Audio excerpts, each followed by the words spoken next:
Hi friends, welcome back to ജയa'srecipes. അപ്പോൾ ഇന്ന് ഞാൻ ഒരു നാടൻ ഇഷ്ടു ആണ് ഉണ്ടാക്കി കാണിക്കുന്നത്. അപ്പത്തിനും ചപ്പാത്തിക്കും അതുപോലെ പൂരിക്കും പിന്നെ പുട്ടിനൊക്കെ ഒപ്പം കഴിക്കാൻ പറ്റുന്ന നല്ലൊരു നാടൻ ഇഷ്ടമാണ്. അപ്പോൾ നിങ്ങൾക്കൊക്കെ അറിയാവുന്ന റെസിപ്പി ആയിരിക്കും. അറിയാത്തവർക്ക് വേണ്ടിയിട്ട് ഞാനതൊന്ന് ഷെയർ ചെയ്യാണ്.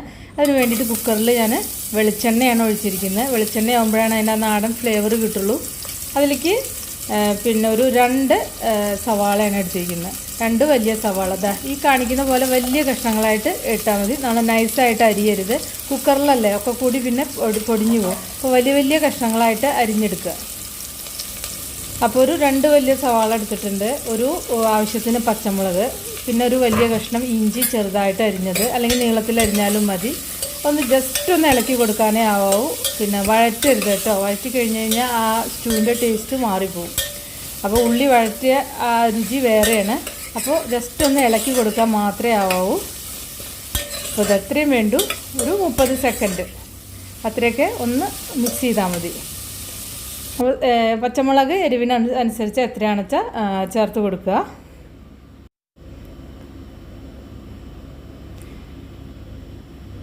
ഇനിയിപ്പോൾ ഇതിലേക്ക് ഞാൻ ഒരു 3 ഉരുളക്കിഴങ്ങാണ് ചേർക്കുന്നത്. 3 ഉരുളക്കിഴങ്ങ് ഇതേപോലെ കഷ്ണങ്ങളാക്കി, ഇത് വലിയ കഷ്ണങ്ങളായിട്ട് അരിഞ്ഞെടുക്കുക.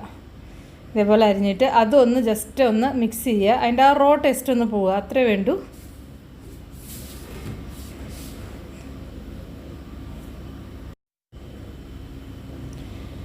ഇനി ഇതിലേക്ക് ഒരു നുള്ള് മഞ്ഞൾപ്പൊടി. ഇപ്പം ചില സ്ഥലങ്ങളിലൊന്നും മഞ്ഞൾപ്പൊടി ചേർക്കില്ല കേട്ടോ. ഇപ്പോൾ എൻ്റെ അമ്മയൊന്നും ഉണ്ടാക്കുമ്പോൾ സ്റ്റൂവിലൊന്നും മഞ്ഞൾപ്പൊടി ഒന്നും ചേർക്കില്ല. പക്ഷെ ഞാൻ ഇടയ്ക്കൊക്കെ ഉണ്ടാക്കുമ്പോൾ ചേർക്കാറുണ്ട്. അപ്പോൾ ഒരു ലേശം, ഒരു നുള്ള്, ഒരു ലൈറ്റ് മഞ്ഞ കളറേ ആവാവൂ. മഞ്ഞ കളർ കൂടാൻ പാടില്ല. അപ്പോൾ നിങ്ങൾക്ക് വേണമെങ്കിൽ ചേർത്താൽ മതി, അല്ലെങ്കിൽ ഒഴിവാക്കാം കേട്ടോ. ഒരു മഞ്ഞൾപ്പൊടിയും കൂടിയും ചേർത്തിട്ട് അതിൻ്റെ ആ റോ ടേസ്റ്റ് ഒന്ന് പോകണം. ഒന്ന് ജസ്റ്റ് ഒന്ന് ഇളക്കി കൊടുത്താൽ മതി, അത്രേ വേണ്ടൂ. ഇത് കറിവേപ്പില കുറച്ചിടുക. അപ്പോൾ കറിവേപ്പില കുറച്ചേ ഉള്ളൂ, ഒരു 2-3 എണ്ണം എൻ്റെ ഉള്ളൂ. കറിവേപ്പിലൊക്കെ നല്ല ഇടണം കേട്ടോ. അതിൽ നന്നായിട്ട് മിക്സ് ചെയ്യുക. ഒന്നും കുറേ വഴറ്റരുത്. ഒക്കെ ഒരു 30 സെക്കൻഡ് ഇത്രയൊക്കെ ചെയ്യാവൂ, കൂടുതലൊന്നും ചെയ്യണ്ട. അപ്പോൾ ഇതിലേക്ക് വേവാൻ ആവശ്യമായിട്ടുള്ള വെള്ളം ഒഴിച്ചു കൊടുക്കുക. ആവശ്യത്തിന് ഉപ്പൊക്കെ ചേർക്കുക കേട്ടോ ഈ സമയത്ത്. നമുക്ക് അപ്പം അല്ലെങ്കിൽ പുട്ടൊക്കെ ഉണ്ടാക്കുക വെച്ചാൽ ഒരു 5 മിനിറ്റ് കൊണ്ട് നമുക്ക് ഉണ്ടാക്കിയെടുക്കാം ഈ ഇഷ്ടു.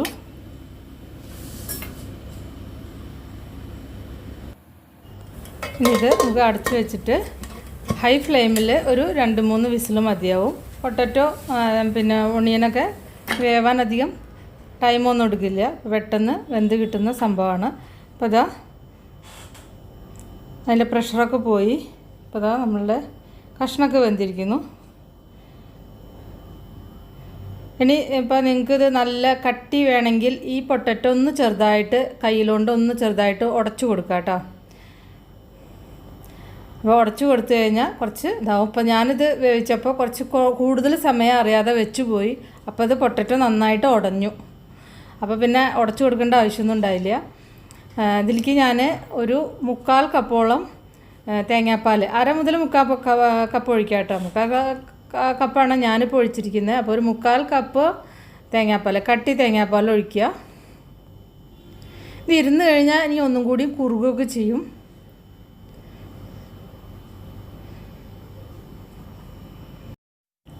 ഇനി ഇതിലേക്ക് ഒരു 2-3 പച്ചമുളക് അങ്ങനെ പച്ചയ്ക്ക് അരിഞ്ഞത് ചേർക്കുക. കുറച്ച് കറിവേപ്പില ഇടുക. അങ്ങനെ പൊട്ടിച്ചിട്ട ആ കറിവേപ്പിലയുടെ ഫ്ലേവർ നന്നായിട്ട് കറിയിലേക്ക് പിടിക്കും.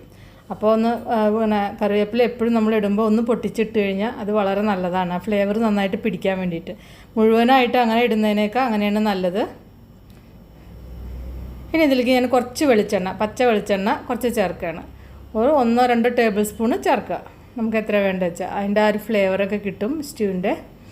അപ്പോൾ അത് ഒന്ന് എൻഹാൻസ് ചെയ്യാൻ വേണ്ടിയിട്ട് നമ്മുടെ ആ നാടൻ രുചി. അപ്പോൾ അതിന് വേണ്ടിയിട്ട് ഇപ്പോൾ നമ്മുടെ സ്റ്റൂ ഒക്കെ റെഡിയായി. അപ്പോൾ ഞാനിതിൽ ഒരു കാര്യം വിട്ടുപോയി. അതെന്താ വെച്ചാൽ ഒരു 1/2 ടീസ്പൂൺ, 1/4 ടീസ്പൂൺ മുതൽ 1/2 ടീസ്പൂൺ പെരിഞ്ജീരക പൊടി ചേർക്കുകയാണ്. ഇത് നിങ്ങൾ ആ തേങ്ങാപ്പാൽ ഒഴിക്കുന്നതിൻ്റെ മുന്നേ ചേർക്കണം കേട്ടോ. എനിക്കത് ഞാൻ പെട്ടെന്ന് മറന്നു പോയതാണത്. ഇപ്പോൾ നമ്മൾ അപ്പത്തിൻ്റെ കൂടെയൊക്കെ കഴിക്കുമ്പോൾ ആ ഒരു പെരുംജീരകത്തിൻ്റെ ഫ്ലേവർ ഉണ്ടെങ്കിൽ നല്ല ടേസ്റ്റാണത്. അപ്പോൾ ആ പെരുംജീരകം കൂടി ചേർക്കുക. എന്നിട്ട് മിക്സ് ചെയ്തിട്ട് അതിന് ശേഷമാണ് തേങ്ങാപ്പാൽ ഒഴിക്കുക കേട്ടോ. അപ്പോൾ നമ്മുടെ സ്റ്റൂ ഒക്കെ റെഡിയായി. നിങ്ങൾ എല്ലാവരും ഒന്ന് ഉണ്ടാക്കി നോക്കിയിട്ട് നിങ്ങളുടെ ഫീഡ്ബാക്കൊക്കെ അറിയിക്കുക. ഇഷ്ടപ്പെട്ടാൽ ലൈക്ക് ചെയ്യുക, അല്ലെങ്കിൽ നിങ്ങൾക്ക് ഡിസ്ലൈക്ക് ചെയ്യാം. അതുപോലെ തന്നെ നമ്മുടെ ചാനൽ സബ്സ്ക്രൈബ് ചെയ്തിട്ടില്ലെങ്കിൽ ഒന്ന് സബ്സ്ക്രൈബ് ചെയ്യണം കേട്ടോ. ജയാസ് റെസിപ്പീസ് ഫേസ്ബുക്ക് പേജ് ഉണ്ട്, അതൊന്ന് ലൈക്ക് ചെയ്യാനും ഫോളോ ചെയ്യാനൊന്നും മറക്കണ്ട. അപ്പോൾ നമുക്ക് വേറെ ഈസി റെസിപ്പി വീണ്ടും കാണാം.